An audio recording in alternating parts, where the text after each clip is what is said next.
up? Welcome to your Daily Buckeye Blitz. Still coming off of that high of the win Saturday night over the Domers, in the Domers homers. Touchdown Jesus had a glorious view of that Buckeye win, and we thank you. It's Monday, September 25th, 2023. I'm your host, Joe from the Buckeye Cast, bringing it to you. Got a bye week coming up this week, but still doesn't stop this show. We keep on trucking every day. Don't forget, 4:30 p.m. Eastern today,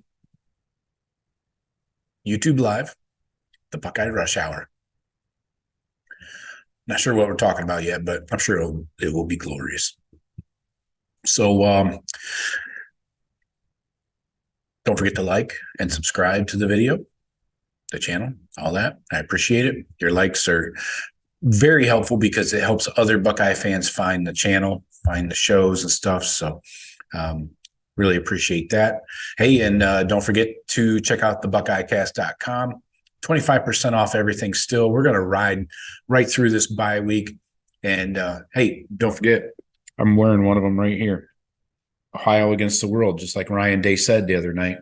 You can get yourself one of those. I got long sleeve tees, T-shirts, tank tops, hats, whatever you like. So check it out.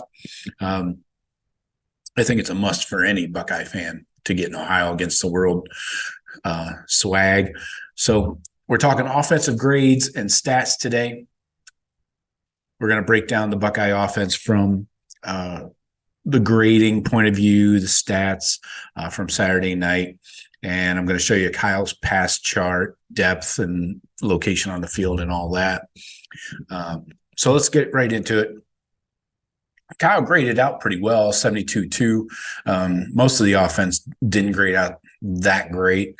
Kyle was 21 of 39, 53.8% completion, 240 yards, no picks, no touchdowns. But he when I needed you the most, you gave me your very best. I don't think he was sacked.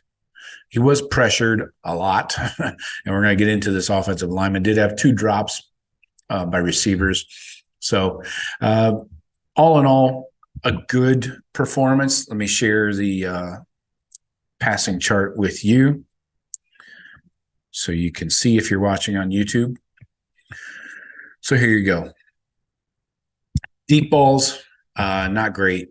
Just the 21-yarder right down the middle, 1 of 3, 0 for 2 on the outside, 0 for 2 on left and right.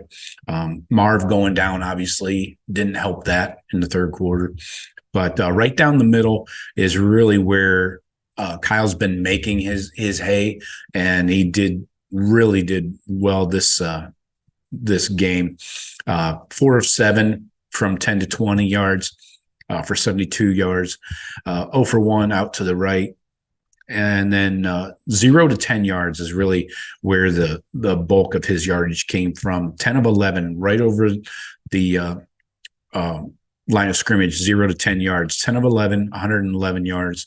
And then out to the left, 1 for 1, 3 yards. And then out to the right, 2 of 3 for 20. Then he had 2 of 3 behind the line of scrimmage for 16, and 1 of 1 from -3 down in the right, out to the right by the behind the line of scrimmage. So talking about his the depth and his pressure that he received, he actually did pretty well overall. Even when blitzed, he was 4 of 10. That's not terrible for 52 yards. I know it's 40%, but under pressure, he was 47%, 8 of 17 for 65. But he really killed him when he was kept clean and not blitzed. Obviously, that's the case for most quarterbacks. But as far as play action, they really did not use a ton of play action, which is kind of surprising. Ryan Day usually loves that. So number of play action dropbacks, they had 33 dropbacks, only 32 attempts. 1 he took off running. So 19 completions on 32 attempts with no play action. That's the bulk of their play calling. That was 59.4%. Screen, it was 0 for 1. No screen was 21 of 38. And play action, just 7 attempts on play action, 2 completions. So not a big point of emphasis for the Buckeye offense. So I got 20 pressures. He was pressured 20 times, according to PFF. So that's excessive. That's way too much. So let's look at the O-line, see where all this was. Carson Hinsman, he was bad. Overall, he was pretty bad. Pass blocking, he was a 7.9. He allowed 9 pressures. Just Carson Hinsman alone. That's a bad game. That's a really bad game. 7 hurries, 2 hits on the quarterback. Horrific. He graded out a 7.9 pass block. Eesh. Yeah, a 60 run blocking. So Donovan Jackson, again, I don't know what's going on with Donovan Jackson, if he's dinged up or what, but he's having a mediocre year at best. His pass blocking was a 29-2. He allowed 3 pressures, 3 hurries. Did I mention 7 of those pressures under Carson Hinsman's name were hurries? So 9 pressures, 7 hurries, 2 hits. Josh Fryer, okay, did well in the pass pro, 69-3, allowed 2 pressures, 2 hurries. Josh Simmons, again, not grading out well either side, run or pass. He allowed 1 pressure and a hit. He graded at a 59.9 pass blocking, 44.4 run blocking. And Matthew Jones, under 60 on both run and pass. 1 pressure, 1 hurry. So O-line really needs to get their shit together. I know this is probably one of the toughest D-lines they're going to face, but don't forget, Penn State's got a good defense. Michigan obviously has a good defense. So they really have a lot of things to shore up over the next couple of weeks here. Got Maryland up next. So you got a couple of weeks to get healthy, get healthy, brush up those scars, get some ice on them, and then work on these issues, because this O-line is not gonna take us anywhere if they continue this shit. This is trash. Rushing grades. Let's look at the running backs here. TreVeyon, 2 forced missed tackles. That's good. And one of those forced missed tackles led to the 61-yard scamper for the TD. He had 79 yards after contact. That's huge. So he had a total of 14 carries, 105, and a touchdown. Nice little 7.5 average. That'll help with a 61-yard touchdown. That really boosts those numbers. That was his only breakaway, his only rush for over 15 yards. Chip Trayanum, no forced missed tackles, but he did grade out just a 56.8, I guess. That's not great.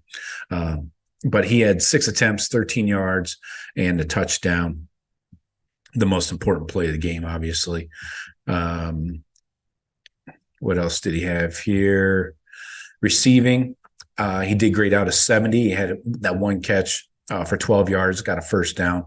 So that was important. Trey did have a drop, and Emeka did have a drop as well when we get to the receiving, which we'll get into right now. So receiving grades, obviously Emeka led the way with 96 yards on 7 catches. He was targeted 11 times. Cade Stover targeted 10 times, had 7 catches also for 52. Marv, 7 targets, 3 receptions for 32 yards. Obviously, the injury, it's going to put a dent in that. And then he basically was out. I mean, he had the 1 catch in the 4th quarter late on that drive, but other than that, he was pretty much ineffective. And maybe I definitely think the ankle slowed him down and maybe caused an incompletion or 2 here or there where he might have been open. Fleming had 3 targets, 2 catches, 8 yards. X-Man had the 1 big catch for 40 yards. And then Chip had the 1 catch for 12. As far as yak yards, Emeka had 36 yak, Cade 21, and X-Man 35, Chip 12, and my favorite, Cade Stover, 2 forced missed tackles. 1 was a beautiful stiff arm he put on that Ben Morrison, the corner. Put that dude into the ground. Chipper had a forced missed tackle, whatever. And so did Emeka. So Emeka had 6 first downs. He had 6 catches for first downs. Cade had 4, Chip the 1. So that's key. And a lot of those were on that last drive. They converted thirds and fourth downs. Did have 1 drop by Emeka and 1 by TreVeyon. I mentioned that. That's right. The long, X-Man had the 40-yard, Emeka 23. So good effort by the receivers. It's a lot of attempts by Kyle. I'm not sure Ryan Day would have drawn it up that way to have him throw, what would we say, 40? Yeah, almost 40 attempts. He had 42 dropbacks, 39 attempts. So I don't think he planned on having 40 plus pass attempts by Kyle, but it got it done. Buckeyes got the win. That's all that matters. But this O-line stuff really has to get tightened up. And I'm somewhat concerned about consistencies in the running game. I know Trey had the big home run for 60 yards and stuff, but we got to do better than that in between. I mean, you take that 60 yards off of Trey's total, what's he got? 45 yards, 44 yards on 13 carries. That's not a great average at all. So we got to get consistency. It obviously starts up front. Things to work on and get better. So hit me up in the comments. Let me know what you guys think. Agree, disagree. What are your thoughts? But I'll talk to you later. Go Bucks.